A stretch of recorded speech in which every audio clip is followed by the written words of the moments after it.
Good morning and welcome back. Boy, it seems like forever. We had that nice long holiday weekend, and then, of course, you guys already knew what you needed to have in by last night. So the exams are in. Most of you did very, very, very well, which I'm glad to see. Again, this is even if we were face to face and I didn't make it open book, you could tell it's more like a glorified quiz than an actual exam.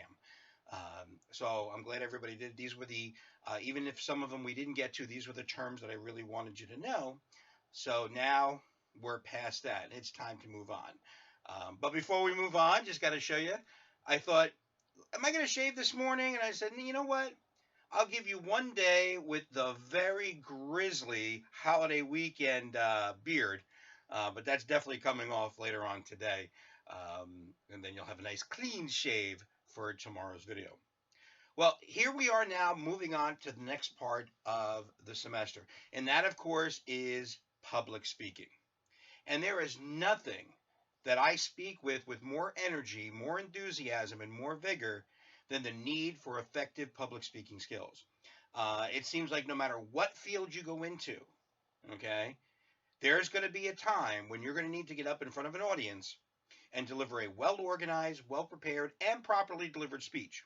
One that's not only listened to, but is also remembered. Now, things are going to be kind of funny now. Funny in the sense that it's a little different for me after, God, the first time I taught public speaking was 1993. Things are a little bit different now. And I think they're going to be permanently that way. And this is what I'm talking about. This is a very good opportunity for you guys, in the sense that I still want you doing what I'm doing. When you deliver your speech like I wanted for the informal speech, I want you standing up, and I would like the camera to be as much to eye level as possible without you like looking down at the camera. Okay. Um, but also, when it comes to, say, for example, the importance of eye contact. Now, eye contact is very important because you want to make sure that you give the audience a feel that you're speaking with them. Well, normally when people would teach online, and I would get this from, because I never taught online until this spring break, we didn't go back to Bergen. We would teach, those who taught online would say, yeah, you have to have like a couple of people at your home in the audience, at least 3 people that you're speaking to, and you got to make sure you look and everything else, which is true. When you do get in front of an audience, you do want to maintain that eye contact. But we're in a vastly different era now, in the sense that you're going to be doing a lot more of this, I believe, in the future. I do strongly believe, as I'm looking at communication trends and everything else, that what we're doing right now and the way you'll be delivering your speeches next week is what we're doing. And that is delivering it remotely. All right. And the reason why I feel this is that there are quite a few of you students this summer, 2 semester, who are not of traditional college age. You're not between the ages of like 18 and 21, and you've been out in the workforce for a while. And for those who don't know, if there's one thing, if you happen to work for a company, companies hate to spend money. All right. Companies hate to spend money, no matter who you work for. Even if you own a company, you really hate sometimes to spend money. And if there's one thing they hate to spend money on, is leasing a building or leasing or buying or renting office space. All right. And what they're finding out more and more is, as this pandemic continues, and as people are working from home, they're realizing, well, you know what? Things are getting done. March, April, May, June, things got done with people working remotely from home. So what you may end up doing is, even long after this 2020 is gone, you may end up seeing more and more, especially, college educated students like yourself. Because let's think about it. If you're not college educated, let's say, you load trucks at UPS. Well, you can't do that from home. Okay. Let's say, you're working for a landscaper, you own a landscaping business. Well, you can't cut grass from home. But when you're a college educated person, the kind of living that you'll be making in your field, there might be a lot of things that you will be able to do remotely from a computer. And I think that delivering speeches in this manner is going to be a thing of the future. Not for everybody, but I do think that we're going to see more and more of that. as people realize, you know what? Why am I going to lease office space when my 5 or 6 or 10 employees can work from home or can work remotely? So the thing that we want to focus on when it comes to eye contact is what I'm doing right now, is focusing right on the camera. Not an easy thing for a lot of you to do, okay? But because that's where I think the trend is going. Um, Still, we want to stand up, have our hands free. Remember illustrating, complimenting, those things that were on your exam? Okay, you still want to be able to have that ability to do that. But you want to make sure you're looking at the camera. All right. Even though, yes, if you were in front of an audience, you would be looking all around. Hey, everybody. Hey, yeah. But for this particular assignment and for the next assignment, we want to look at the camera. Now, whenever public speaking, one of the things you want to make sure you do, and this is one of the keys to being an effective public speaker, is you want to make sure you know your topic. No matter what you're speaking about, having great knowledge of your topic is key, because the more knowledge you have, the less nervous you're going to be. Because I know a lot of you are going to be a little nervous. A lot of you would much rather be in a class. Hey, trust me when I tell you, I would much rather be in a classroom right now. But it's out of our hands. All right. So if there's one thing, knowledge will help to cut down on your nervousness. And plus, you want to make sure you practice your speeches. All right. Knowledge plus practice will always equal confidence. Confidence in yourself and your ability to deliver that well organized, well prepared speech that people will not only listen to, but also remember. Okay. So you want to be relaxed. And it's actually a big reason for the assignment for your informal speech. As I kind of explained a little bit in my video on the second day of class, is one of the reasons why I thought a lot of speeches went very well is because you were talking about something you already have great knowledge of, and that, of course, is yourselves. Well, in this case, of course, now with a formal speech, you're going to be gaining knowledge. Hopefully, you already have great knowledge about one of the topics that you're going to be talking about, or at least the topic you're going to be talking about. So that's what I'm hoping you do. Now, the first assignment, speech assignment that is, that's due next week, is you are to deliver an informative speech based on an international current event. Okay? Informative speech based on an international current event. Now, let me go ahead and explain what I just said. Number one, your goal is to inform your audience, to educate your audience, to inform and or educate your audience about something they've never known before. Okay?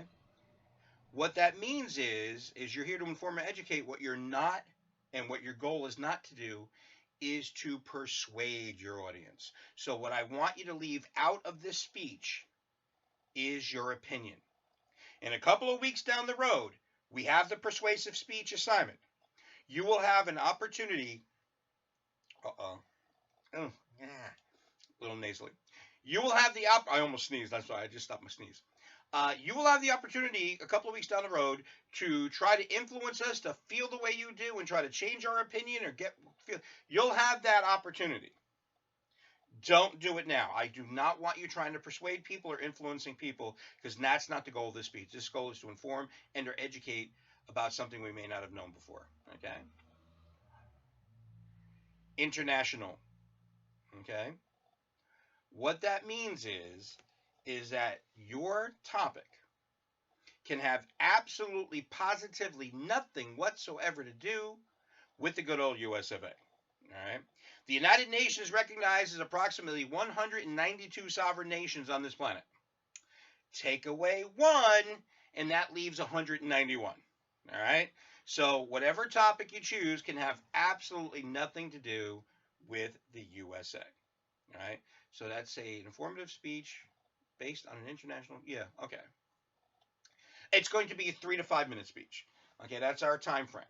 So you want to get to at least 3 minutes, but not go over 5 minutes. We'll talk more about that next week.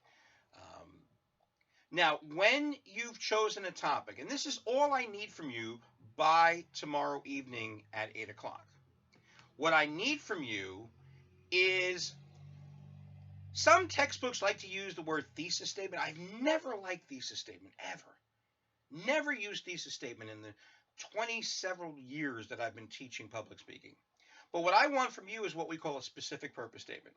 Now, if you look at the top of the sheet that I gave you, the assignment sheet talking about the course outline, excuse me, the speech outline, uh, I lay it out for you.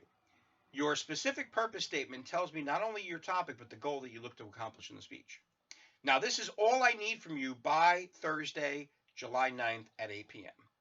And it needs to begin after listening to my speech, my audience will know, or after listening to my speech, my audience will understand, and then whatever topic you've chosen. Now, to give you an example, I've also provided you, and this is one of the great things I love doing with this assignment, and I think it really helps to make your assignment much easier, especially for those who have never done a speech before. I have 3 sample outlines from 3 students in the past, from as far back as 2005 all the way up to this most recent spring semester.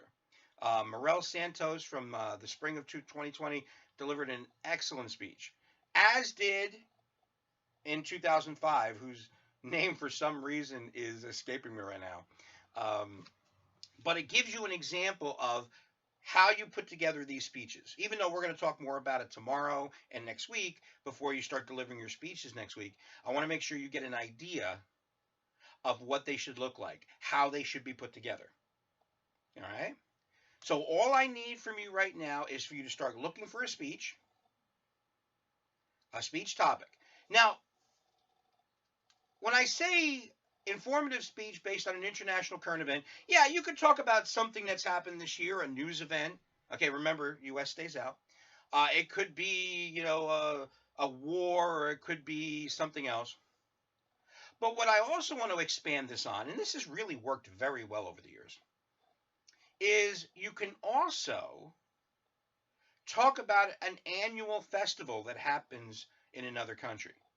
Whether it's something that's unique to that country, or even if they have like a similar holiday celebration here, like a Christmas or something like that, or New Year's, but it's celebrated differently. Or especially if there's one thing I've had many speeches on, is your country or that country's Independence Day. Okay. So if you want to do a speech about that, go for it. There's a lot of annual celebrations that go on around the world that are actually excellent, excellent speech topics. For example, what's the biggest food fight on the planet? Yep, every August in a little town in Spain that has a population of about 8,000 people. The population suddenly on one morning expands to over 45,000 people, and for 1 hour, it is the biggest food fight on the planet. Of course, I'm talking about La Tomatina. So there's the topic right there.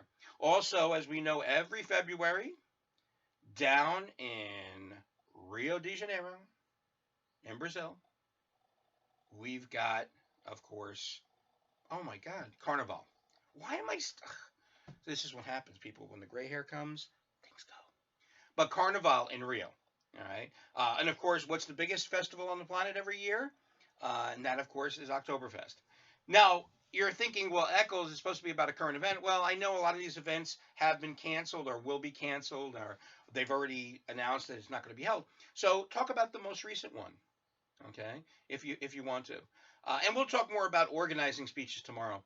But the bottom line is that I just want to give you an idea of what kind of topics you can do. Again, it could be a current news item going on, and it could be an annual festival or tradition that happens annually, and you want to go ahead and talk about that. So start looking. If you want to send me a specific purpose statement immediately, as soon as I approve it, you can immediately start putting your speeches together. Again, those specific purpose statements don't have to be in until tomorrow night at 8 o'clock. And I will come out with a video tomorrow talking more about putting this speech together. All right? You guys have a good one, and start thinking about your topic for your informative speech. Boom.